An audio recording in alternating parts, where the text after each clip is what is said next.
Baik, Assalamualaikum warahmatullahi wabarakatuh. Saya Fauzia Nurul Ulia dengan NIM 196600004 dengan pembimbing Ibu Suci Senjana MA dan pengampu Ibu Suci Senjana MA. Di sini saya akan mempresentasikan mengenai perancangan pusat wisata dan edukasi flora dan fauna Kalimantan.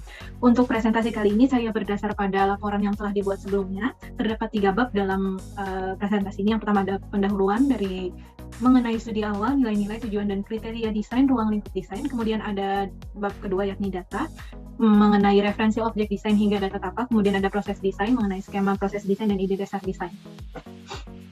Baik, langsung saja ke yang pertama, yakni studi awal, perancangan pusat wisata dan edukasi flora dan fauna Kalimantan. Pengambilan judul ini berdasarkan isu yang ada di wilayah ini, yakni yang pertama terancamnya kepunahan satwa endemik Kalimantan, kemudian kurangnya edukasi flora dan fauna, serta adanya perburuan liar satwa endemik Kalimantan. Isu ini didukung dengan adanya data Daftar Merah Persatuan Internasional untuk Konservasi Alam atau International Union for Conservation of Nature yang merilis bahwa terdapat 361 spesies hewan dan tumbuhan asal Indonesia yang terancam punah. Kemudian ada juga grafik yang dirilis oleh Badan Pusat Statistik mengenai jumlah satwa yang mulai punah di Kalimantan. Berdasarkan grafik ini, jumlah populasi orang utan Borneo dan Bakantan yang punah dari tahun ke tahun semakin tinggi.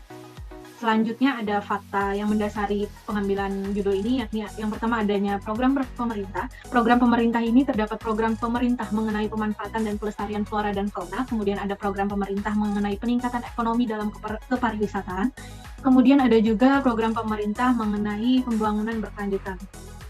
Selanjutnya untuk pengambilan lokasi, untuk pemilihan lokasi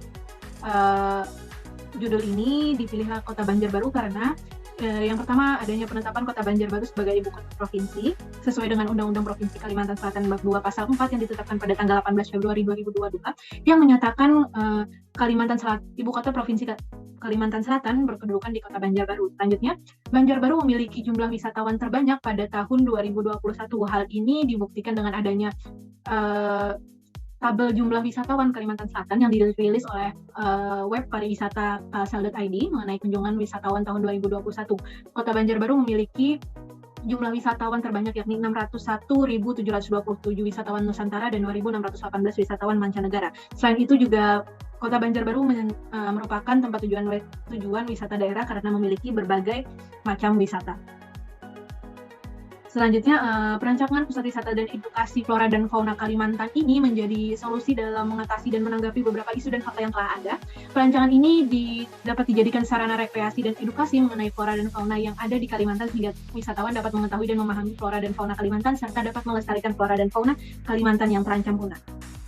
Selanjutnya, di sini terdapat nilai-nilai yang bisa diambil untuk nilai keislaman saya mengambil dari Quran Surah Al-A'raf ayat 56 mengenai menjaga alam dan tidak merusaknya. Kemudian untuk selanjutnya ada Quran Surah An-Nahl ayat 68, saya mengambil pelajaran melalui hewan dan tumbuhan.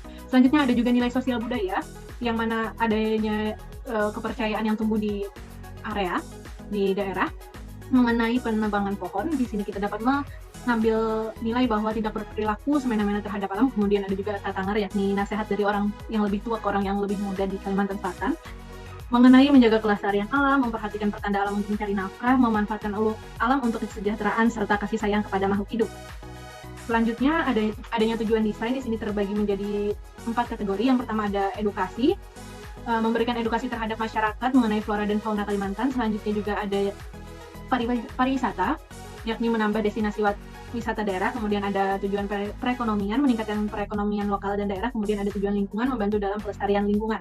Untuk kriteria desain sendiri berdasar pada pada pendekatan yang diambil, yakni pendekatan arsitektur berkelanjutan. Pendekatan ini diambil berdasarkan adanya visi dan misi pemerintah Kota Banjarbaru dalam pembangunan berkelanjutan serta adanya peraturan Kemenpar Indonesia tentang pariwisata berkelanjutan. Untuk prinsipnya sendiri saya mengambil dari buku yang ditulis oleh Yemila Andriani mengenai Sustainable Architecture. Kemudian untuk ruang lingkup terdapat objek dan fungsi. Untuk objek wisata ini memiliki ruang lingkup yang berdasarkan dalam pembagian zona yang didasari oleh fungsi objek itu sendiri. Yang pertama ada fungsi primer, yakni zona wisata dan zona edukasi. Fungsi sekunder, zona hiburan, istirahat, dan peningkatan ekonomi atau UMKM sekitar, serta fungsi servis sebagai zona pelayanan dan zona servis. Selanjutnya ada ruang lingkup pengguna, di mana pengguna sendiri berasal dari pekerja, wisatawan domestik, dan wisatawan mancanegara dengan segmentasi anak-anak, remaja, dewasa, dan lansia. Untuk referensi objek desain sendiri, untuk konsep besarnya saya mengambil dua konsep, yakni adanya konsep museum sebagai objek primer dan konsep taman sebagai objek sekunder. Di sini untuk museum sendiri akan dibuat sebagai area utama yang mengandung segudang informasi, baik itu dalam bidang keilmuan ataupun pengetahuan yang bersifat pelestarian. Kemudian untuk konsep taman sendiri saya akan menghadirkan dua taman flora dan fauna. Untuk taman flora akan dibuat indoor ya, dan menghadirkan flora yang memiliki izin untuk ditampilkan serta fauna pun seperti itu.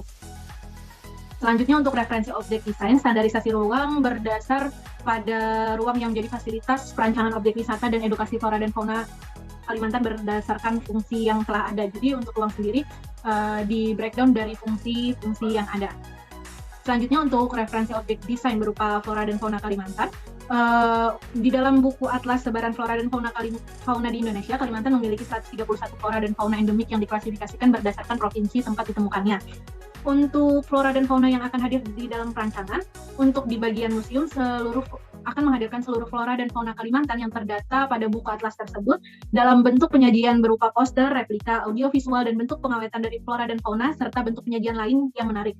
Untuk Taman Flora dan Fauna, untuk penentuan dan seleksi flora dan fauna hidup yang akan ditampilkan diseleksi berdasarkan daftar merah International Union for Conservation of Nature atau IUCN dengan syarat termasuk golongan flora dan fauna yang less concern atau LC, NT, VU, dan IN dengan penyortiran dengan jumlah akhir 85 jenis fauna dan 26 jenis flora.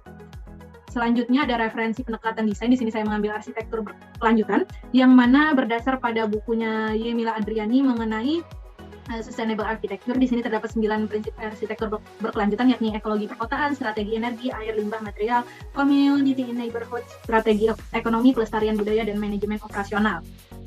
Selanjutnya ada referensi keislaman desain, yakni yang pertama tadi mengambil pelajaran melalui hewan dan tumbuhan berdasarkan Quran Surah An-Nahl ayat 68.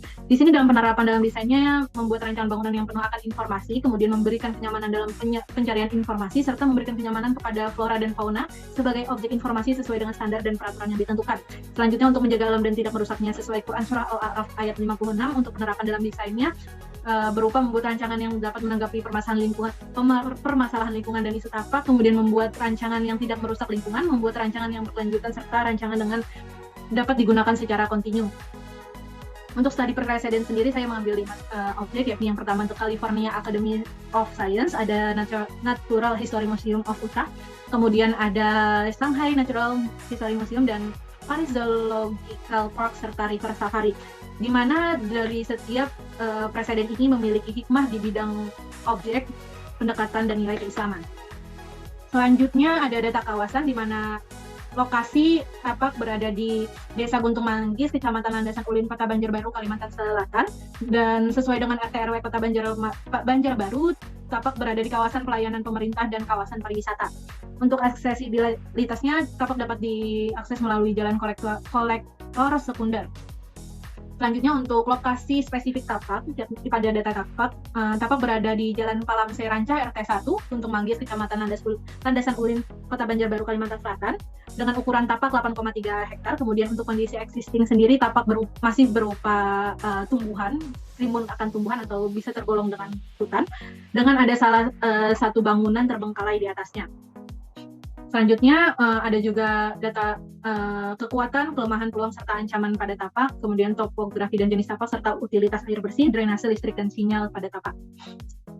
Untuk skema proses desain, saya mengkategorikannya berdasarkan waktu, yakni past, present, dan future. Untuk past sendiri, yakni waktu di mana saya mendapatkan informasi untuk memilih judul, hingga akhirnya saya mendapatkan 3 opsi judul yang akan diajukan. Untuk present, yakni proses di mana saya mengajukan judul dan diterimanya judul, hingga akhirnya dapat menguatkan isu dan tapak serta melakukan sempro untuk ini. Kemudian untuk future, yakni proses perancangan, proses dari analisa hingga penyajian final perancangan.